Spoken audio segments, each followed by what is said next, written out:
మన ప్రభు అయిన యేసుక్రీస్తు నామమున వాక్యం వింటున్న బిడ్డలకు ప్రభు పేట వందనాలు తెలియజేసుకుంటూ ఉంటున్నాను. యేసుక్రీస్తు సిలువలో పలికిన చివరి మాట, 7వ మాట మనము చూసినట్లయితే లూకా సువార్త 23వ అధ్యాయము 44 నుండి 46 వచనాలు మనము చదువుకుందాం. అప్పుడు రమారమి మధ్యాహ్నమాయెను. అది మొదలుకొని 3 గంటల వరకు ఆ దేశమంతటి మీద చీకటి కమ్మెను. సూర్యుడు అదృశ్యుడాయెను. గర్భాలయపు తెర నడిమికి చినిగెను. అప్పుడు యేసు గొప్ప శబ్దంతో కేకవేసి, తండ్రి, నీ చేతికి నా ఆత్మను అప్పగించుకొనుచున్నాను. ఆయన ఇలాగు చెప్పి ప్రాణము విడిచెను. ప్రభు అయిన యేసుక్రీస్తు ప్రభులు వారు ఈ లోకమునకు వచ్చిన పనిని సమస్తము సంపూర్తి చేసిన తరువాత చివరిగా పలుకుతూ ఉంటున్న మాట మనము చూసినట్లయితే, దేవుడు తన ఆత్మను అప్పగించుకున్నట్లుగా మనము చూస్తూ ఉంటాం. ఆత్మను అప్పగించుకునే విషయంలో చాలా జాగ్రత్త కలిగిన విధానాన్ని మనము చూస్తూ ఉంటున్నాం. మొదటిగా మనము చూసుకుందాం. అయితే ఆ దేశం అంతటా మధ్యాహ్నము మొదలుకొని 3 గంటల వరకు చీకటి కమ్మి ఉన్నదని మనము చూస్తూ ఉంటున్నాం. అయితే చీకటి కమ్మటానికి గల కారణం మనము చూసినట్లయితే, చీకటి మధ్యాహ్న కాలమందు చీకటి కమ్మటానికి కారణము 5 విధాలుగా మనము చూసుకున్నట్లయితే, మొదటిగా ప్రవచన నెరవేర్పు కొరకు ఆ యొక్క మధ్యాహ్నము కాలమందు చీకటి కమ్మి ఉన్నదని భక్తుడైన ఆమోస్ ద్వారా దేవుడు సెలవిస్తున్న చక్కని మాటను మనము గమనించాలి. ఎందుకంటే ప్రవచనము నెరవేర్పు కొరకు ఈ లోకమునకు యేసు ప్రభుల వారు వచ్చి ఉన్నట్లుగా మనము లేఖనాలలో చూస్తూ ఉంటాం. ఆయన పుట్టుకను గురించి అనేక ప్రవచనాలు ఉన్నట్లుగా బైబిల్ గ్రంథంలో మనము చూస్తూ ఉంటున్నాం. ఆయన ఎక్కడ పుడతాడో, ఏ కారణాన్ని బట్టి ఈ లోకంలోనికి మనుష్యుడిగా యేసుక్రీస్తు వస్తూ ఉంటున్నాడో అనేది కూడా ప్రవచనాలలో మనము చూస్తూ ఉంటాం. అయితే ఈ యొక్క చీకటి పడడానికి గల కారణం ఆమోసు గ్రంథము 8వ అధ్యాయము 9వ వచనములో మనము చూస్తూ ఉంటాం. ప్రభు అయిన యెహోవా సెలవిచ్చినదేమనగా, ఆ దినమున నేను మధ్యాహ్న కాలం ముందు సూర్యుని అస్తమింపజేయుదును, పగటి వేళను భూమికి చీకటి కమ్మజేయుదును. 100 సంవత్సరాల క్రితమే ఈ యొక్క మధ్యాహ్న కాలం ముందు చీకటి పడుతూ ఉంటుంది, భూమికి చీకటి కమ్మజేయుదును అని ఆమోసు ప్రవక్త ద్వారా ప్రవచింపబడిన ఆ ప్రవచనము ఇక్కడ లూకా సువార్తలో యేసుక్రీస్తు ప్రభువుల ద్వారా నెరవేర్చబడిన విధానాన్ని మనము చూస్తూ ఉంటున్నాం. మొదటిగా చీకటి పడడానికి కారణము ప్రవచన నెరవేర్పు అని లేఖనాలు సెలవిస్తూ ఉంటున్నాయి. రెండవదిగా మనము చూసినట్లయితే దేవుని తీర్పు కొరకు, దేవుని తీర్పు నెరవేరుటకు, లేక దేవుని తీర్పు ఆ విధంగా ఉంటున్నది కనుక ఆ యొక్క పగటి వేళ చీకటి కమ్మడానికి కారణమని రెండవదిగా మనము చూస్తూ ఉంటున్నాం. మూడవదిగా మనము చూసినట్లయితే దేవుని కోపం.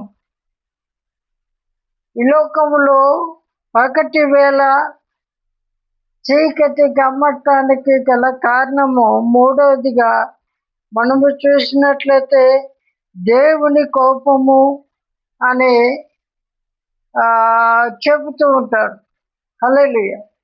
కనుక దేవుని ప్రవచనాలలో, దేవుని యొక్క నిర్ణయంలో దేవుని యొక్క ఉద్దేశాలన్నీ సఫలపరచబడుతూ ఉంటాయని దీనిని బట్టి మనము తెలుసుకోవలసిన బద్ధులమై ఉంటున్నాం. నాలుగవదిగా మనము చూసినట్లయితే దేవుని కుమారుని మరణానికి ప్రకృతి కూడా శోకిస్తుందని చెబుతూ ఉంటారు భక్తులు. హల్లెలూయా.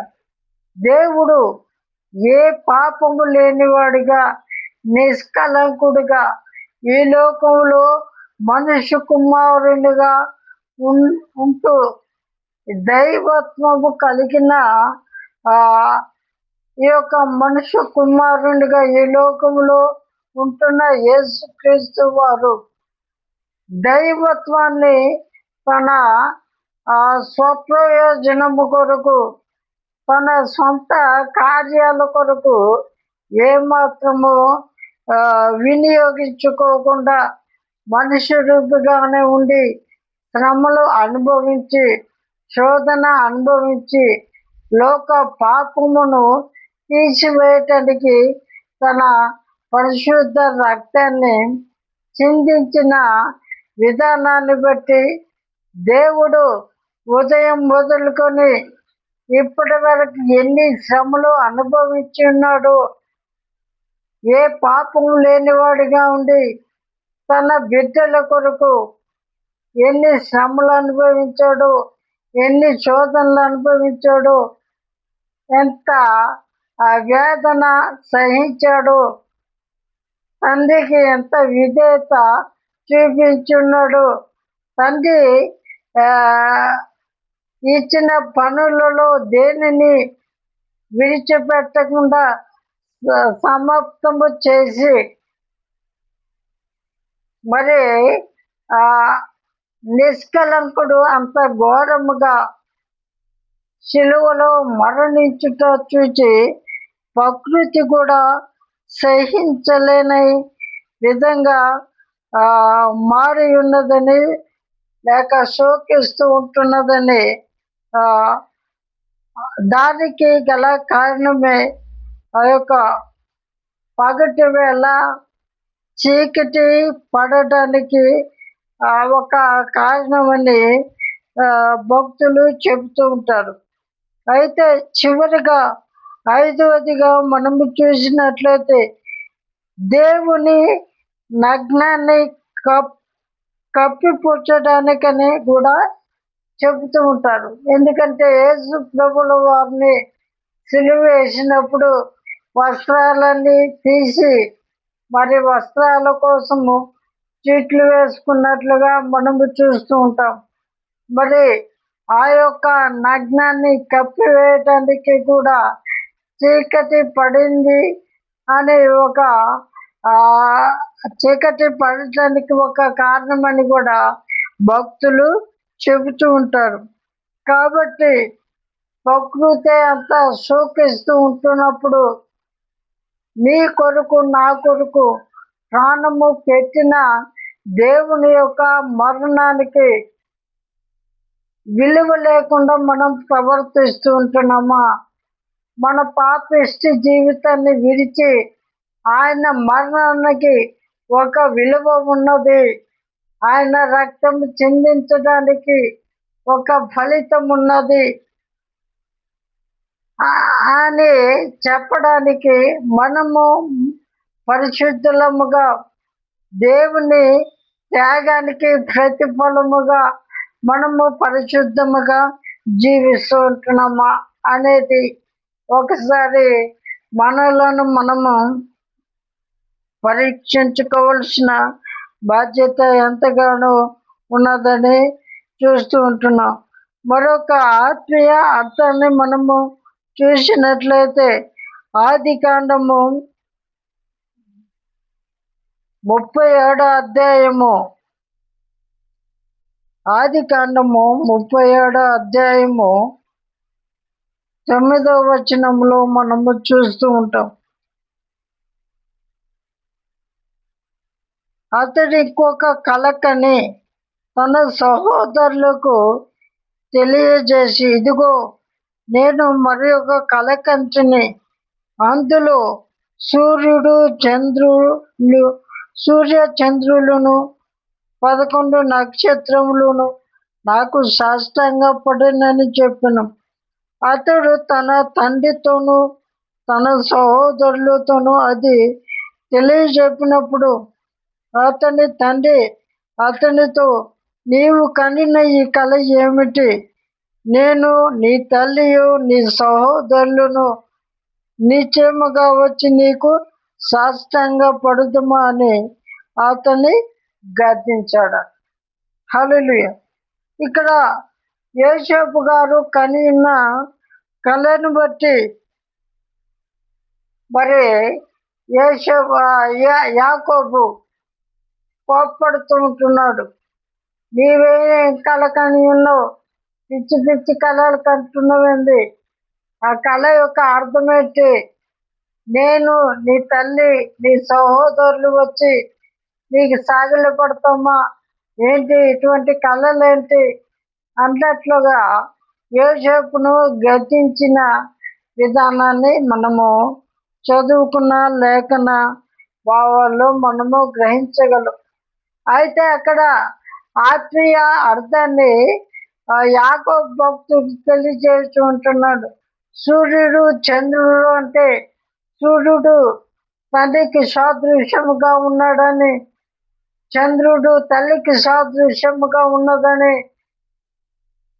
నక్షత్రములు తన సహోదరులకు సాదృశ్యముగా ఉంటున్నదని యాకోబు భక్తుడు తెలియజేసి ఉన్నాడు. ఇక్కడ నా తండ్రి నన్నెందుకు చేయి విడిచావు అనడానికి కారణము మనము చూసినట్లయితే భౌతికంగా సూర్యునికి చీకటి కమ్మి ఉన్నదంటే తండ్రి తన బాధను చూడలేక తన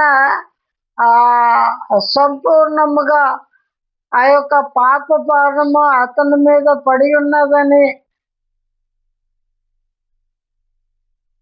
ఉన్నట్లుగా మనము గ్రహించగలం. ఆ విధంగా చేయి విడిచిపెట్టాడు అనటానికి కూడా ఒక ఆత్మీయ అర్థంగా మనము సూర్యుడికి చీకటి కమ్మి ఉన్నట్లుగా మనము గ్రహించాలని ప్రభు పేట కోరుతూ ఉంటున్నాడు. అయితే దేవుడు చేసిన వాగ్దానాలు కానీ చెప్పిన మాటలు కానీ ఏమాత్రము నెరవేర్చబడక ఉండవని ఈ యొక్క మాటను బట్టి మనము జ్ఞాపకము చేసుకోవాలి. సంపూర్ణముగా దేవుడు తనను విడిచి ఉన్నాడు. ఎందుకంటే పాపము పోవాలంటే మనుషులందరూ కూడా నిష్కలంకులుగా ఉండాలంటే, లేదా మనుషులందరూ కూడా కోల్పోయిన దైవ స్వరూపమును కలిగి ఉండాలంటే తన కుమారుడు చనిపోవాలి కనుక సంపూర్ణంగా విడిచిపెట్టి ఉన్నట్లుగా మనము గ్రహించాలి. యెషయా గ్రంథం 53 అధ్యాయము 10వ వచనములో కూడా సెలవిస్తూ ఉంటాడు, అతని నలుగొట్టుటకు యెహోవాకు ఇష్టమాయను. తన ప్రియ కుమారుడైన యేసును అంత చిత్రహింసలకు గురి చేయడము దేవునికి ఇష్టమైందట. ఎందుకంటే పాపిష్టి బ్రతుకుల నుండి సర్వ మానవాళికి తన కుమారుని మరణము ద్వారానే విమోచన వస్తూ ఉంటున్నది కనుక దేవునికి దేవుని యొక్క మరణము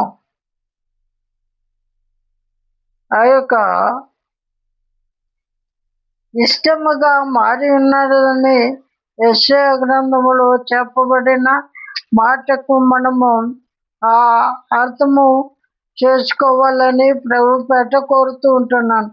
అయితే ఆత్మ విషయంలో దేవుడు ఎంతో విధేయత చూపించిన విధానాన్ని మనము చూస్తూ ఉంటున్నాం. ఎందుకంటే ప్రసంగి గ్రంథం 12వ అధ్యాయము 7వ వచనములో ప్రసంగి భక్తుడు చెబుతూ ఉంటాడు, మన్నైనది వెనుకటి వలె భూమికి చేరును, ఆత్మ తాను దయచేసిన దేవుని యొద్దకు చేరును అని ప్రసంగి భక్తుడు చెబుతూ ఉంటాడు. అయితే సర్వ మానవాళికి కూడా మరణం అనేది ఖాయమని ఆ యొక్క ఆత్మ తాను దయచేసిన దేవుని యొద్దకు వెళ్ళిపోవాలన్నది ఎంత నిజమైనది అని భక్తుడు చెబుతున్న మాటలను బట్టి మనము తెలుసుకోగలం.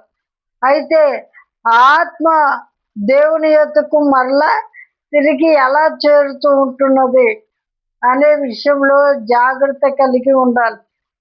ప్రభు అయితే చెబుతున్నాడు, నా ఆత్మను నీకు నేను అప్పగిస్తున్నాను, సమస్తము నెరవేర్చాను, ఎటువంటి పనిని నేను బ్యాలెన్స్ పెట్టలేదు, నిష్కలంకుడుగా నేను ఉన్నాను, ఏ పాపము చేయలేదు. ఎబ్రి పత్రికలో చూస్తూ ఉంటాం, ఆయన యాచనలను ప్రార్థనలను కృతజ్ఞత స్తుతులు చెల్లించడం ద్వారా అతడు అంగీకరింపబడిను అన్నట్లుగా మనము ఎబ్రి పత్రికలో చూస్తూ ఉంటాం. ఇవన్నీ చేస్తూ ఆత్మను నిష్కలంకంగా ఏ పాపమునకు లొంగిపోకుండా కాపాడి ఇప్పుడు చెబుతుంటున్నాడు, తండ్రి ఆత్మను నాకు ఏ విధంగా అయితే పరిశుద్ధంగా అప్పగించినవో అదే విధంగా అంత పరిశుద్ధంగానే మరలా తిరిగి నీకు అప్పగిస్తూ ఉంటున్నాను అని దేవుడు సిలువలో పలికిన మాటను మనము జ్ఞాపకం చేసుకోవాలని ప్రభు పేట కోరుతూ ఉంటున్నాను. యేసు ఈ లోకమునకు మనుష్య రూపిగా వచ్చినది మొదలుకొని ఇప్పుడు ఆత్మను ప్రభువుకు అప్పగించే వరకు ఎంత దీనత్వం కలిగి ఉన్నాడు అనేది మనము జాగ్రత్తగా చూసుకోవాలని ప్రభు పేట కోరుతూ ఉంటున్నాను.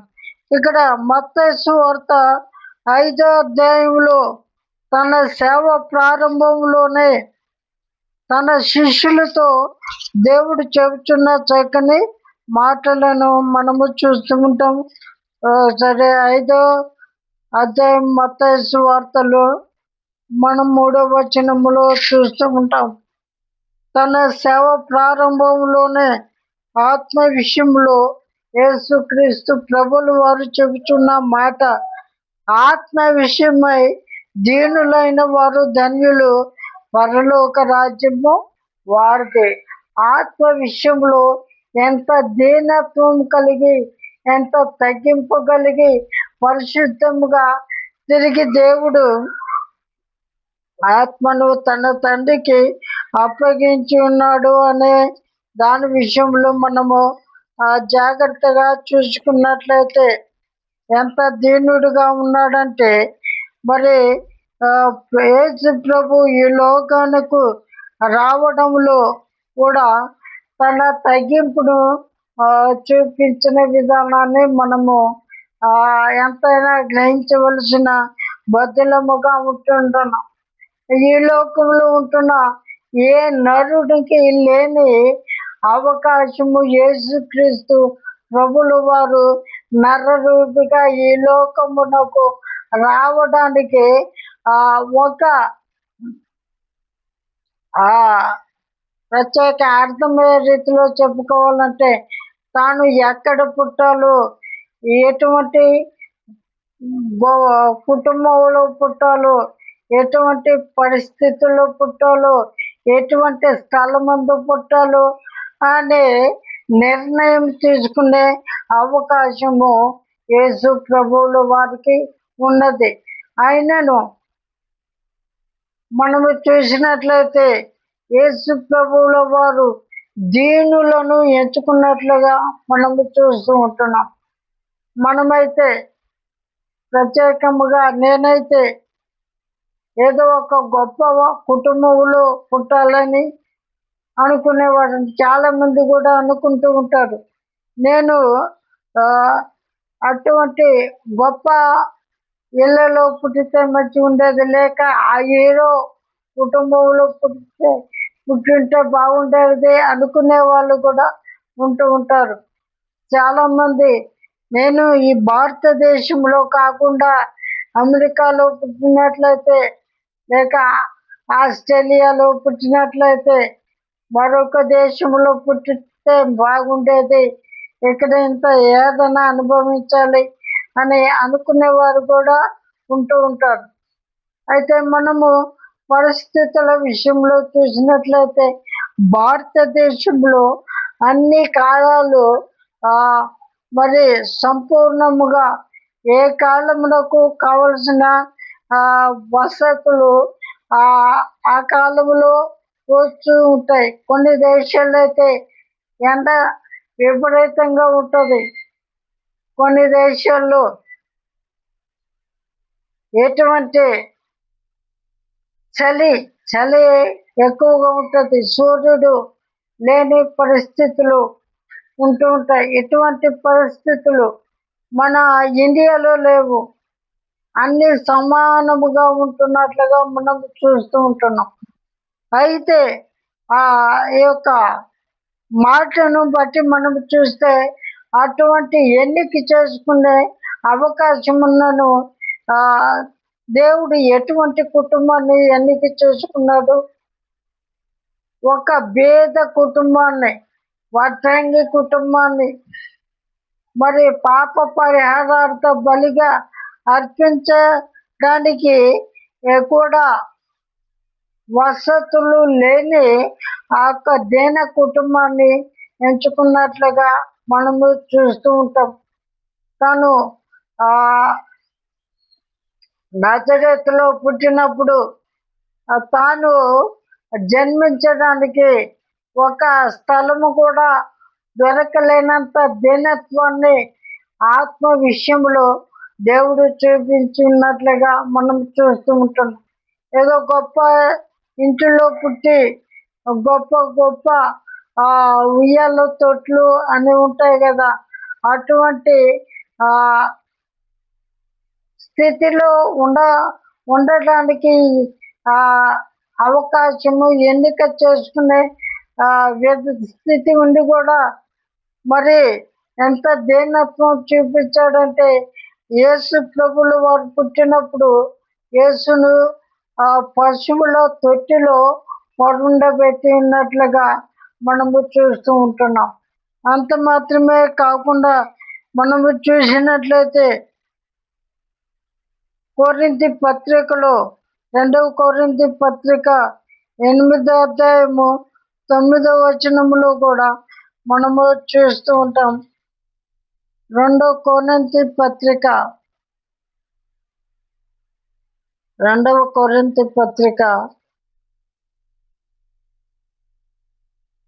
8వ అధ్యాయము 9వ వచనములో కూడా మీరు మన ప్రభువైన యేసుక్రీస్తు కృపను ఎరుగుదురు కదా. ఆయన ధనవంతుడయుండి మీరు తన దారిద్ర్యము వలన ధనవంతులు కావాలనని మీ నిమిత్తము దరిద్రుడాయను. ఎంత దీనత్వం కలిగి ఉన్నాడంటే సింహాసనాన్ని కోట్ల దూతలతో స్తుతింపబడి మరి పూజింపబడుతున్న ఆ ఉన్నతమైన స్థితిని విడిచిపెట్టి ఆ యొక్క పశువుల పాకలో పశువుల తొట్టిలో పరుండే అంత దీన స్థితిలోనికి దేవుడు తగ్గింపును చూపించిన విధానాన్ని మనం చూస్తూ ఉంటున్నాం.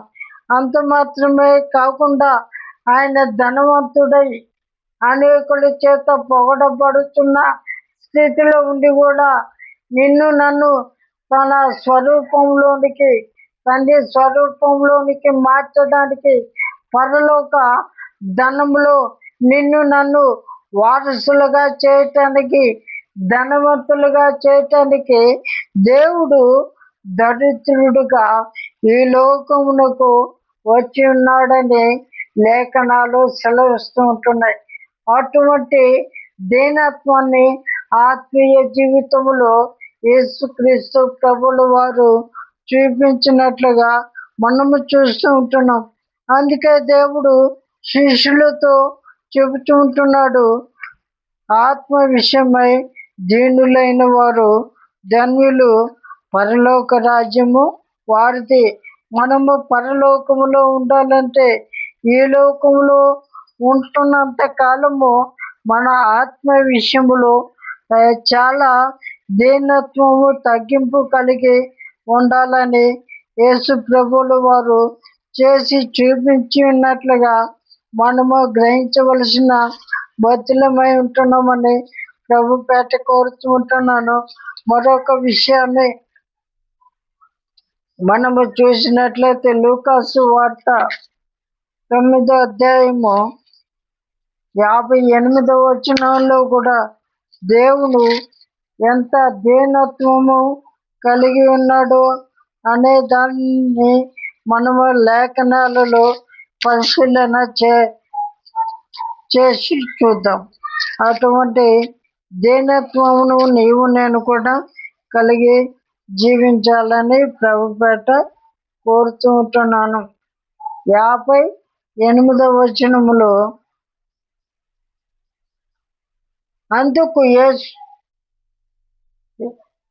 57 నుండి మనము చూసుకుందాం.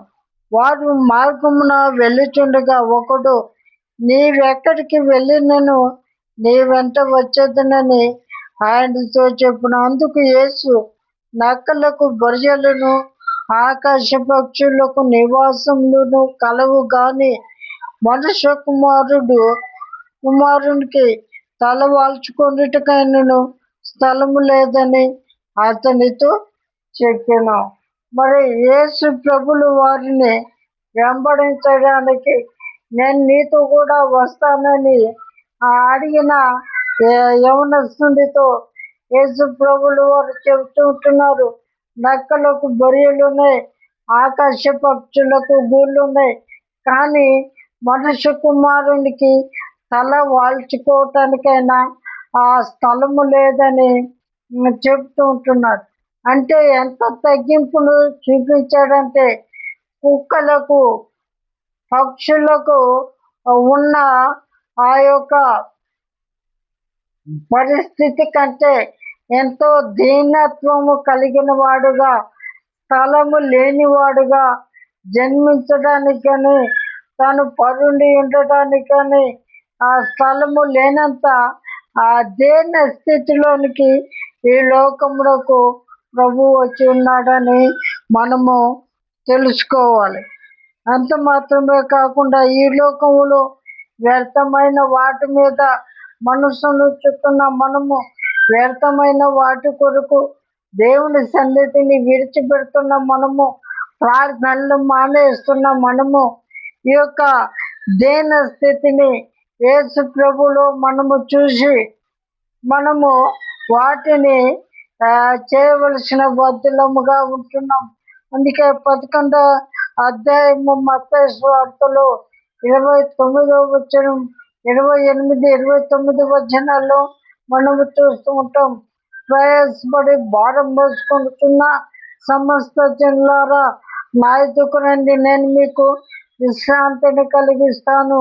నేను సాత్వికుడను దీన మనసు గలవాడను గనుక నా యొద్దకు వచ్చి నా యొద్ద నేర్చుకొనుడి అని దేవుడు చెబుతున్నాడు. ప్రయాసపడుతున్నారు మీరు ఈ లోకంలో ధనము కొరకు, ఉన్నతమైన హోదాల కొరకు, ఉన్నతమైన స్థితిలో ఉండాలని, ఉన్నతమైన ఇల్లు సంపాదించాలని, ఆస్తులు ఐశ్వర్యాలు సంపాదించాలని ప్రయాసపడుతున్న సమస్త జనులారా నా ఎదుకు రండి.